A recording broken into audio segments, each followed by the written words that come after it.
Today we're going to talk about the internet and identity. Now, in the last video, I discussed how, due to a large number of factors, people in our time were more and more losing the habit of viewing themselves as individuals, and instead were thinking of themselves increasingly as members of groups.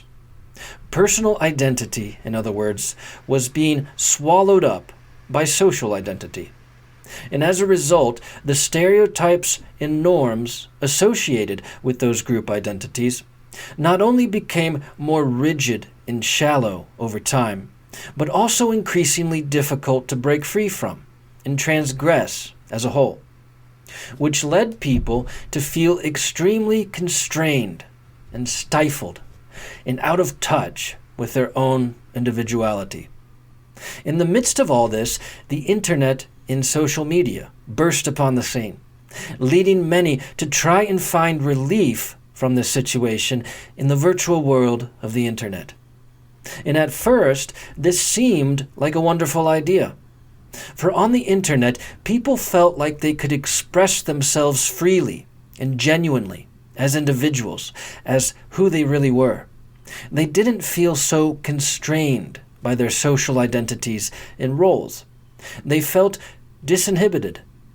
And a famous concept soon emerged in social psychology called just that, the online disinhibition effect. As one psychologist put it, online users of the internet, as well as clinicians and researchers, have noted how people say and do things in cyberspace that they wouldn't ordinarily say and do in the face-to-face world. They loosen up, feel less restrained, and express themselves more openly. So pervasive is the phenomenon that a term has surfaced for it, the online disinhibition effect. Now, to understand what's really going on here, we have to look at the factors thought to cause this disinhibition effect, according to social psychology. One of these is called dissociative anonymity. When people have the opportunity to separate their actions online from their in-person lifestyle and identity, they feel less vulnerable about self-disclosing and acting out. Whatever they say or do can't be directly linked to the rest of their lives. In a process of dissociation, they don't have to own their behavior by acknowledging it within the full context of an integrated online-offline identity. The online self becomes a compartmentalized self. In other words, people feel less inhibited online, not because they're less conscious of social identity in general, but rather because they're less conscious of their own identity in particular, which they've dissociated from. Online, you can create a kind of alter ego, or a series of them, over which you have seemingly complete control, allowing you to signal and present whatever identity you want, in almost any way you want, better than ever before. And this feels like freedom. It feels like you are setting yourself free from the constraints of social identity you experienced in real life. But that's only because you're dissociating from your real-life identity. When you post on Twitter or TikTok or Facebook or whatever, it feels disconnected from who you are in real life. And that disconnect allows you to view yourself entirely through the eyes of others, through the eyes of your audience. But in so doing, you are actually reducing yourself entirely to a set of social identities or group identities and all the norms and stereotypes that define those identities. And this comes at a cost. Because now, when you log off the internet and try to function in the real world, you feel more dominated and paralyzed by your social identities and their stereotypes and norms than ever before. You are even less capable of viewing yourself and believing in yourself and acting as an individual. And that's dissociation. And if you think that's bad, wait until you hear about another factor thought to contribute to the online disinhibition effect.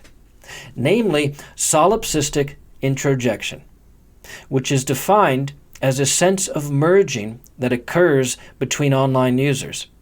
Since the user receiving the message is not given the face-to-face cues and physical attributes that define the personal and social identity of the person they are communicating with, they must rely on filling in those blanks using their own imagination. This sets the stage for a lack of definition and boundary between what is me and what is you.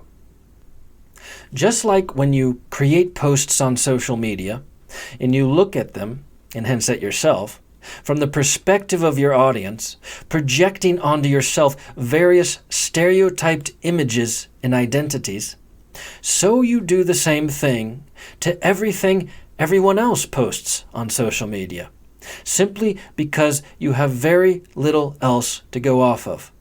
There's no context. And this creates the situation where you either embrace or reject everything you encounter on social media based on whether or not you can identify with the stereotyped group identities those bits of information allow you to project onto them. A social media post then becomes more popular the more it allows this projection or introjection to occur.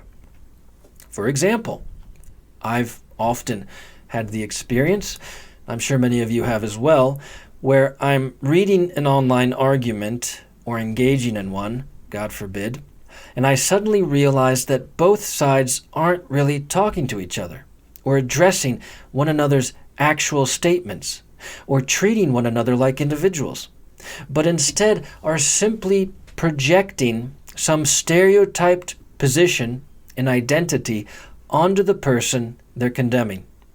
In other words, they're not actually talking to each other, and they're not interested in talking to each other. They're interested only in deepening their own sense of group identification. Now, I think it's becoming clear that we feel less inhibited online, not because we've shed the stereotypes and norms that constrain our individuality in real life. Rather, we feel less inhibited online because online we've shed the last vestiges of our personal identity, allowing us to identify with our social identities, our group identities, whatever they may be at the time, fully and completely. There is no longer any disconnect. We've become the stereotype, we've become the norm, we've become the group.